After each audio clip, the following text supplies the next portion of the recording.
Ako po si Charlito Huertas. Nasa 59 gulang po. Nakatira po sa number 093 Alito Street, Louis Everlasting Payatas, Quezon City. Mayroon po akong sakit na prostate.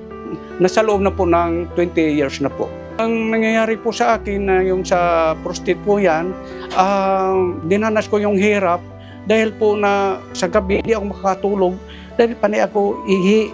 Tapos wala pang mga wala pang mga 3 minutes, ihi na naman ako dahil po na hindi pwede pigilan. Tapos pag ihi ko na yan, mayroon po pong natitira.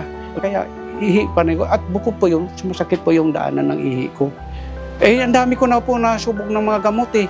Hindi gumagaling. Hindi ko na mabilang. Walang nangyayari. Kaya kapon naisip ko yung King Herbal Plus. Kasi na yun po, na-research ko po yung dati, na kaya nakalaman ko yung address, hinanap ko sa Novaliches po. Kaya yung sinikap ko, sabi ko, ito pong lunas sa sakit ko. Kaya gawin ko po ito. Actually po ito, nag-start po ako nito, nag-start lang po ako ng April 7 po. Wala pang 2 months po, pero malaking binago. Nung unang bili ko, 5 bottle po.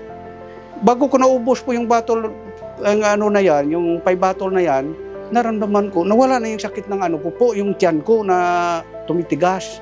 At saka yung pag-ihi ko, hindi na sumasakit yung daanan ng ihi ko. At saka hindi na ko pa naiihi. Parang sabi ko, normal na, maling na yata ako sa King Herbal Plus. Kaya sabi ko, ipatuloy ko po ito.